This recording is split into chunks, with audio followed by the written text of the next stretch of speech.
Welcome to the Fire Family Collective podcast, the show dedicated to supporting the unsung heroes of the fire service, the wives, partners, and families who hold down the fort while their firefighters serve.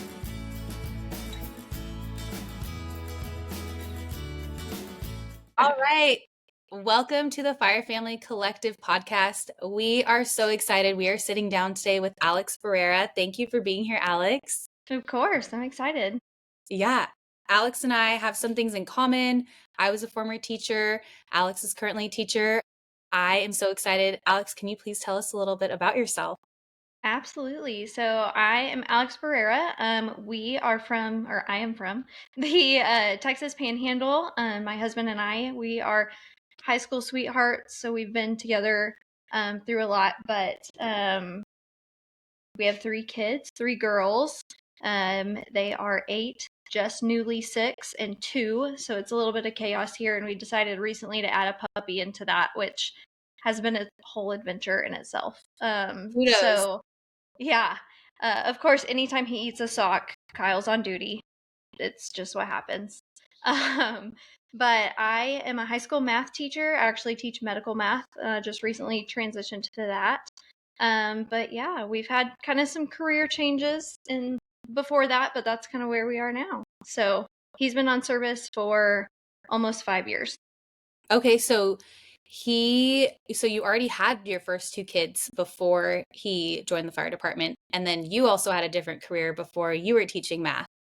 Yes. Yeah. So we lived in the Dallas-Fort Worth area of Texas, like right after college. And my degree is actually in construction engineering, which is really random to be teaching math now. But so I was working in the construction field, and then he was actually teaching and coaching himself. He was teaching high school history and coaching football, because you have to do that in Texas, baseball and softball.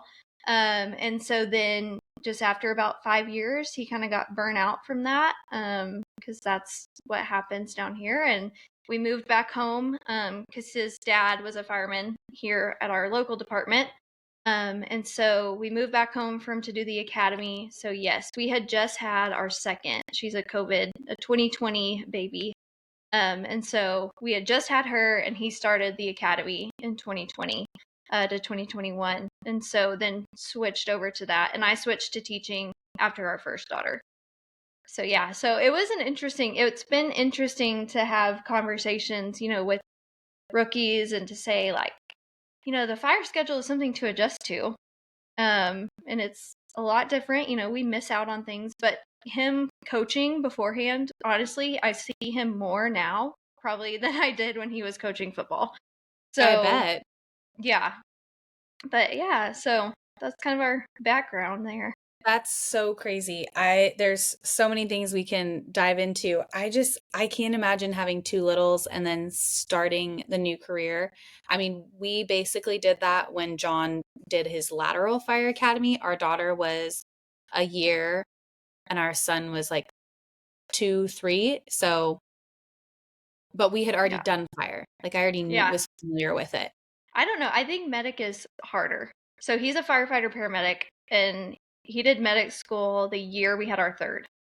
So like we had a newborn at home when he was going through medic school, and I think that was crazier. Like all the hours on the box and everything. Would not recommend. Yeah. John did medic school when I was at the end of my undergrad program, and that was very tough on our relationship as young 20-something-year-olds. But the amount of hours studying and the internship and the write-outs and things that you have to do, I can't imagine doing that, like you said, with kids. Like, I also feel like most of the time the people that are in these profession as first responders, they're those type of people that like continuously level up. So you're like, someone's always like, well, now you're just going to like stay, right? And you're like, no, not my partner. No. They're going to find the next thing. And what's it going to be? Yes, every time. Yeah, he's already, we got through paramedic school, everything kind of calmed down. Well, then he started teaching at the fire academy, and he started helping with EMS classes because he has his teaching cert and so in the state of Texas, I mean, if you have a teaching cert, you can test for the fire instructor like automatically. Yeah, Yeah. it was great because it's then he doesn't. A lot of firemen have second jobs, and so that's kind of his off job. And Right. so, but then he starts that. Well, now he's just as busy, and then he's thinking about testing for a driver soon, which will be just as like it's always on to the next thing. Yeah. I'm curious after he tests for driver, what you say for your family, what was, more challenging, and obviously different seasons, it's going to be different. But for us, when John was promoting to driver was the craziest time of our life. It wasn't lateral, it wasn't newborn baby. I mean, it was the amount of hours he put in studying and training was just, it was very rough on our relationship. Yeah, we'll see. He hasn't started yet, but we'll see. Well, He's doing hopefully all it's the not like reading, that. but yes. Yeah, that's good. Awesome. Well, one of the other things that you said that mentioned is how you found the Fire Family Collective. Can you tell us more about that? Yeah, absolutely. So our local department, I was telling you earlier, it's a lot of hiring has been done in the last 5 years. So just a lot. It's a younger department now than it was when he got on, and so locally we kind of found ourselves. We've lost that community and tradition a little bit here with all the new hires. Some of the older, 15 years plus or 20 years plus vets, they used to meet and they remembered when here we had that fire family. And like Right. we had, we got together outside of work for cookouts or swimming or whatever. It just, and I think there was what am I trying to say? Like an organization at 1.2 for the wives, and it's just not around anymore. And Yeah. so it kind of got phased out in that middle group, and now the younger group we've got kind of realized to the point there's a lot of people in the department we don't know, and there's a lot of Yeah. wives we don't know, like even wives who don't even know their husband's crews. And so Right. trying to bridge that gap of how can we get to know other wives that are local, but then how can we support them in that. And so one day I was just looking and I was like, I wonder if there's something out there where, if not, we need to start it or something. But is there something out there where firewives can come together? Like, surely someone's already created it. And I just started searching on, I think I Googled, I think I Instagrammed, I don't know. And I stumbled upon Fire Family Collective. And I was like, this is it. This is what I was thinking of. Like, not just a random Facebook page, but something more focused on bringing us together because it is a unique lifestyle and something we need support, and our family matters. And like if we're not taking care of that and finding support for that and getting outside voices, then you can be in isolation, which isn't always the best place to be. Yeah. I love what you said about, like, you're not alone. There has to be something else out there, and you found it. And one of the best things is the collective is having this community of people who get it, so you don't feel so alone. You can feel seen. And one of the things, like I mentioned before, John used to work at a different fire department, which was much larger. And coming here, his class size in Sacramento was half the class, like it was 35 people. His whole department here is roughly 80. So just Wow. his academy class in Sacramento was half the size of this whole fire department. So very different. And starting over to build connections with people when you could be perceived as like, probationary, you don't know anything. And it's like, we've already done this. John's been in EMS for over 10 years already before we even came here. Like, you want to be included. You don't want to be excluded. So to know that no matter what department you're at, where you are in your journey, you will have this bigger entity of Fire Family Collective to wrap you up in those warm hugs and be there, whatever part of your journey you're on. You're going to medic school, you are testing for a driver, like whatever it is, to be like, there's someone out there in the nation that gets this, is really nice to have. Yeah, and we needed those veteran wife voices. That's why we need to reach out because our department is so young now. And we need those veteran wives, that have been through raising the toddlers. And instead of just all of us toddler moms, commiserating together, like we need someone to tell us, like, there's light at the end of the tunnel, or here's what we did that kind of helped with that, or here's some ideas how we made traditions around the schedule, and those voices to come down too. Because if it's just all of us in the same stage, we can kind of get in that pit. Yeah. So that reminds me of two things. When we moved to Ventura, one of the things I did was join this moms group, and I was so intimidated to join it in Sacramento. I tried to go, and I went, and I was like, I can't do this. This is so overwhelming. So I gave it another shot here in Ventura, and at our table groups we had a mentor mom. That was life-changing for me to have, like you said, someone who's ahead of you and can wrap you up in those warm hugs, tell you it's going to be okay. Yes, this is hard, and just sit there with you through it is a life changer. So I found that in a mom's group, but then to have that in the fire department, I also have that. And I can't tell you how many times I have texted and called that mentor, fire wife, and been like, I'm losing my mind, talk me off the Mm-hmm. edge, or like, warning, I'm sending a verbal diarrhea text message because I just have to get this out and someone needs to hear it. Hold space for me, please. And, like when John was testing for engineer, we drove out to Santa Clarita to go hang out with her. She's like, come out here. We'll have a fun day with you and the kids. She took us to like an indoor play place. We went and got dinner at my favorite Mexican food place out there. We went and got frozen yogurt. The kids had never done that before.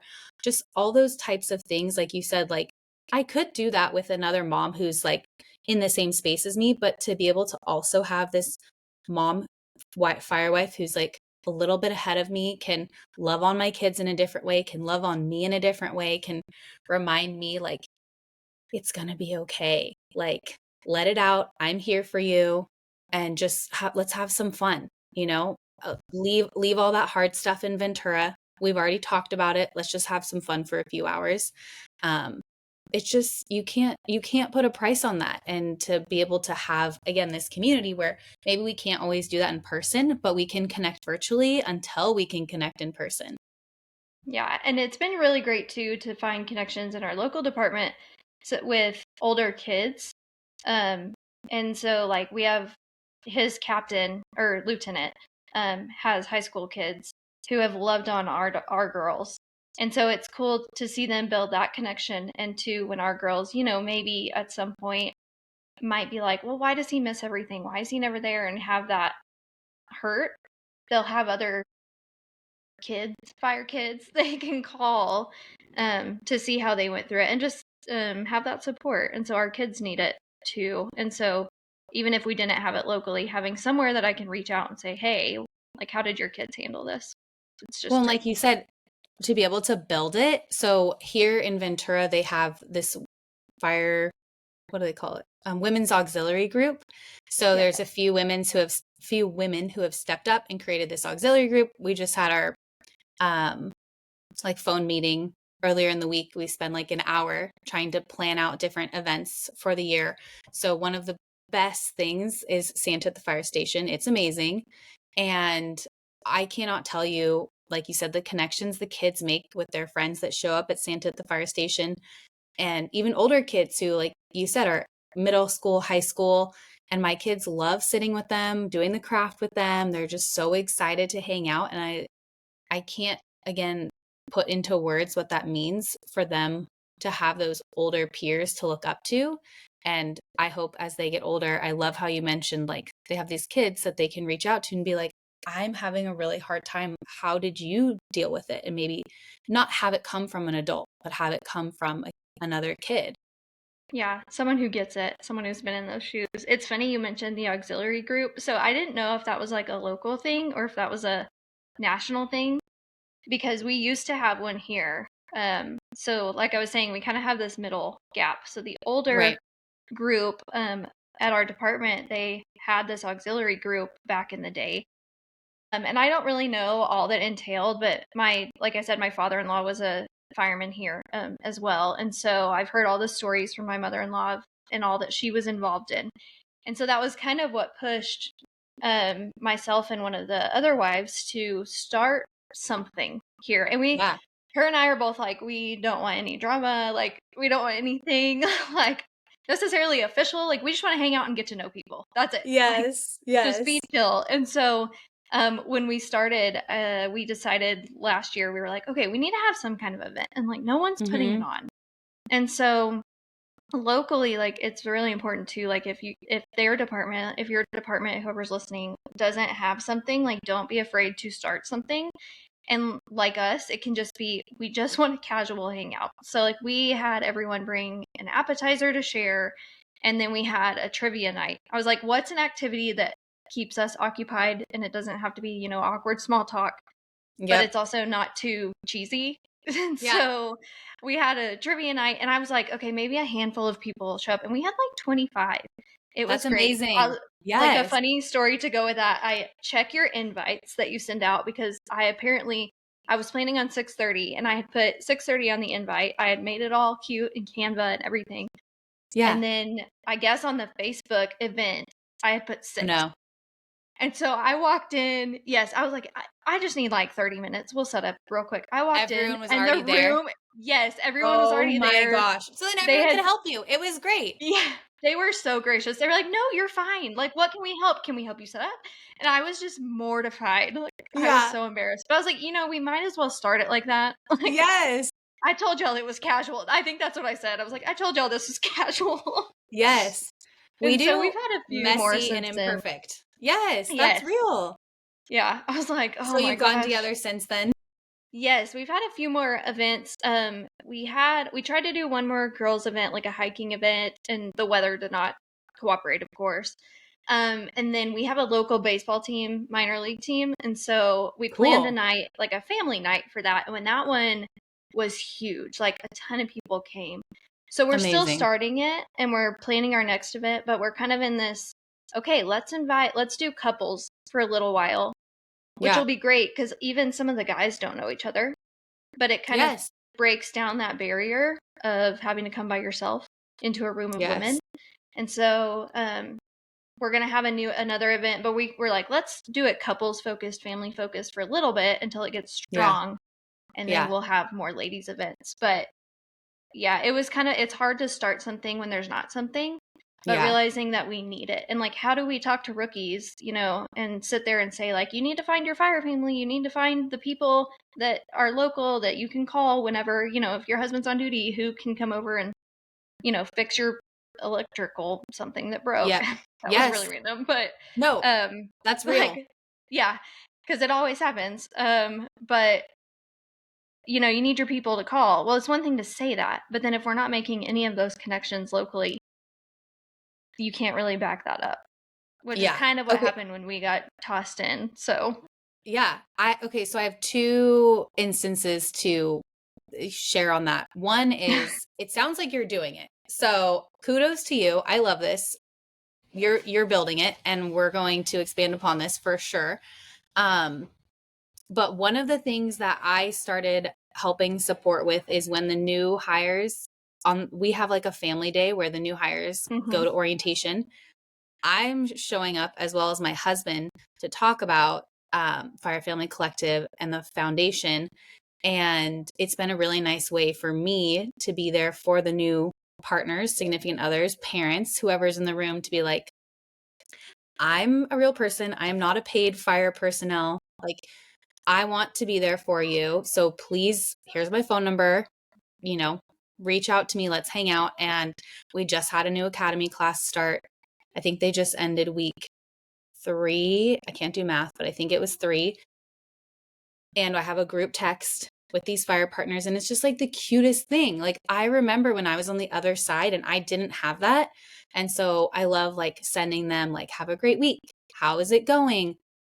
Got together for coffee a few weeks ago with a few of them. And it just is really nice, like you said, because it's really scary to go to an event with everyone else who's already had these established relationships. mm-hmm, And you're like, I don't know if my partner's going to make it another week, like, yeah, but we want to be there for you. We want to be there if you don't make it another week, so that you can call us and say, this really sucks. You're a part of the fire family immediately.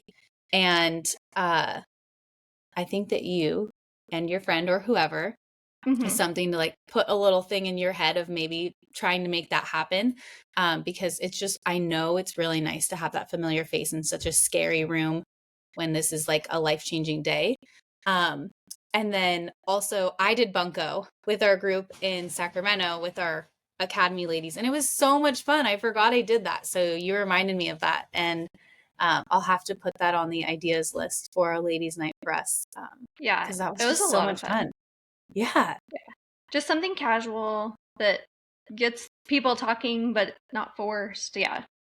Right. But you mentioned helping with the academy, and we got to do that recently. So he instructs with our local community colleges academy, and so we're hoping to get involved with the department. Our department started its own academy too, so there's kind of two that go on at the same time. But we recently got to do, like you were saying, where we could go in and talk about, like, here's what the expectations are going to be as far as like get ready, because your schedules are going to change, and it is an adjustment, and it's okay to be kind of upset about that, but here's what Hmm. to expect as you're coming onto the department, and have their families and their spouses or their girlfriends or whoever there to talk about that with, because we sort of got that when we joined the department. They have, like you said, they have a family day, and there were, I think, three couples, like a panel that talked to us, but it was very focused on, I don't want to make this sound bad, but like, your firefighter's job is so hard, and here's what he's going to need from you. And here, you're going to have to do this, and you're going to have to suck it up when this happens. And, we kind of sit at the table and we're like, yes. And our home life is also really hard. And so it's not just you're supporting him, it's you have to be a team, and you have to Yeah. communicate, and you both have to know there's expectations for, yeah, it's hard at work, but it's also hard at home, especially if you add kids onto that, and other, if you work, if you're a working mom and things like that. And so we got the chance to talk to the newest academy about that and about what to expect, and it was cool to have the wife voice in it, to not to be like, yeah, you're right, it does suck, but also here's our view, and give both sides of that, because I Yeah. think so often, what we hear and what we read is like, yeah, he could have had a bad call, and so you need to make sure you take care of him. Well, yes. He could have had a long night, he needs a nap, make sure he takes a nap. Yes. But also, I've been up since 3 with a puking toddler, Yeah. and insert whatever could happen.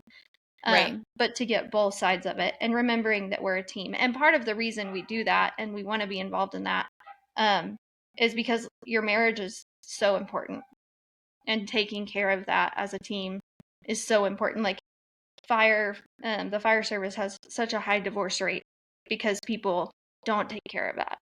And so finding support, not only locally, but also collectively. Yes. Yes. Put that in there. um, but to have voices that, we're listening to advice that's not just self-focused or Yeah. in the pit, I guess. Right. And sometimes you want a different perspective from outside of your own department. And Yes. that is just nice too. Um, and, I think that it's really nice to just build that connection from the beginning, so that if you were able to do that, I love that. And just, lock arms and we're in this together, sister. Yeah, Yeah. for sure. One of the other things that you reminded me of, my husband recently had surgery, and I cannot tell you how much our community has showed up for us, from chiefs showing up at the hospital, calling and texting me and my husband, to meal drop-offs in the hospital, coffee, walking with me at the hospital to get me out of the room and some sunshine, um, people stepping up, offering to take care of our kids, just incredible level of community that you just can't put a price on. And he had a smaller surgery in 2017 for his hip as well. And 2 firefighter families sat in the hospital waiting room with me while he had his surgery, helped me get him home into the house, left, came back with lunch. And it, like you were saying earlier, we give up a lot to have this unique dynamic fire family life, and we also gain things that you just can't put into words. It Mm-hmm. really is a family. And you can be mad at them. You're going to have drama with them, all of the stuff that comes with a family. That's maybe not so typical of a friendship group. It's like, it's in, it's that next level of family. Yeah. And you're always going to get what you put in too. Um, you have to have a village. I've read this on some video, I think, but to have a village, you also have to be a villager and you have to be there for others. But it's true. I mean, they answer when you have hospitalizations, but they also answer like when our plumbing breaks, or if I was saying something the other day, I was like, Murphy's Law strikes every time he's on shift. If something's going to go wrong, it's going to go wrong. And like we had to take our daughter. We didn't really need to go to the ER, but we needed to see someone, and he was on a call. Well, we took him to one of the other station. Took her to one of the other stations. She had stuck her finger. She had stuck her finger in what I call the cigarette lighter in your car, but the Oh, 12-volt yeah. thing, and like burned her Yep. finger. So like it wasn't ER worthy. I was like, we probably Right. should get it checked out. Well, we couldn't go to him, but I knew if I go to any station, like whoever was there Yeah. would check it out and be there. Sure. And so you just never know like what little things you might need people for. And Yeah. They especially show if you up. don't have people locally, like we're lucky that we have family local, but we've watched other people's kids, or, they've watched ours when we didn't have family available. So, Yeah. I love that. It's so great knowing the power of coming together and all of us with the same desire to be connected and have this community grow. And it's so beautiful. yes. Yeah, it's needed for sure. Yeah. Um, is there anything else you wanted to chat about, dive more into? I don't think so. I mean, there's a lot. There's so much that you could say. Yes. We could talk forever. Yeah. Um, yeah, I mean, I definitely curious, to chat more with you about your um what is it, pre-teaching and your husband's, that transition. And I don't know how you have a puppy right now. I can barely take care of two kids, so you have three kids and a puppy I don't know either. and you work full time. Like, I'm so impressed. It's crazy. It's crazy for sure. Yeah. I feel like that's one of the other things, like, we just like, I can do one more thing. Of course. Yeah, of course. Yeah. Well, and it's so important, and this was something we mentioned. We would have to go on maybe another sit down to talk about this, but Yeah. it's so important to outside of all that, because our life is so crazy, because you have a schedule to work around, and you've got kids, and you've got work, and you're not always, with your partner. Still finding time for yourself. It's so important to find time for yourself. And that could be as little as a bubble bath or something, you know, little, but it also could be like we got to the point Kyle looked at me one day and was like, "You need a hobby." Yeah. Because I was just so drained. And so it's Are important you in all into of that. anything right now? How are you pouring into you? Well, a couple of years ago when he looked at me and he was like, "You've got to find something that is an outlet for you." I actually got involved in our local community theater, and I had never done theater Love in my that. life. Never had done theater in my life. Yeah. But I took an improv class about 2 years ago, and I've just been sucked in. And I take classes every Tuesday, so we carve out every Tuesday I'm at class. So when he's off, he watches the kids, and when he's on, we usually work it out that his parents will keep them. But if they can't, then I just miss class that week. But Yeah. finding something and stepping out of your comfort zone if you don't have a hobby like me That's amazing. is so You were important. so bold and like, we're like, I'm just going to try this. Yeah, it was terrifying. Thankfully one of my Yeah. friends was teaching it, and I texted him. I said, "I'm terrified. Like, what are you Yeah. talking about? I should take your class." He goes, "Just show up." Yeah. And I probably one of the love best that. things I've done. And you did it. I did And you're still doing it. it. Yes. Yes. So has it been 2 years? Um, this summer will be 2 years. Yeah. That's Yeah. amazing. So I take like an acting class on Tuesdays. I've been in one musical. That was a little rough just because schedule. Thankfully, I had like the tiniest of parts. I was in like 4 scenes. So Thankfully, I didn't have to go to a ton of rehearsals. I can't imagine one that I was in rehearsals like every day of the week. But Yeah, working around his schedule would be rough. But finding right. something to be an outlet for you is like incredibly important. Yeah, I love that. I think, oh, I hope that gives other people a little nudge, to just be curious and try something out. I want to take this ceramics class and I've wanted to take it for years. And now that my husband's off work right now for this injury recovery, I'm like, this is the perfect time because you're for sure going to be home, like you said, Yep. every whatever day of the week for 4 weeks for me to be able to take this class. And um, in all of our free time, just which is very little, right? Like how do Yeah. we how do we spend it on us? And it's nice to do something than a walk or read a book, right? Like get out of the house, mix things up, challenge my mind and body. That's amazing. You're doing this Yeah. musical theater and did improv. Like that's crazy. Yeah. It is crazy because, like I said, I had never done theater before. Like I had been in choir and band, but Yeah. so it's been fun to learn. Yeah, good for you. I love that. Okay, well, hopefully, anyone who's listening, if you try something out and you're bold and brave, let us know what you tried out after hearing Alex share her bold and brave and keep me accountable for taking my ceramics class and ask me how it's going. Um, so I love that. Absolutely. I want to know. I want to know. I need more ideas too of like what to do out of the box. Yes. And maybe we'll do a poll and see what other people respond on a poll too. That's a good Yeah. idea. That would be fun. Cool. Well, thanks for chatting, Alex. I can't wait to check in and chat with you another time. Thank you so much. Absolutely. Thanks for having me.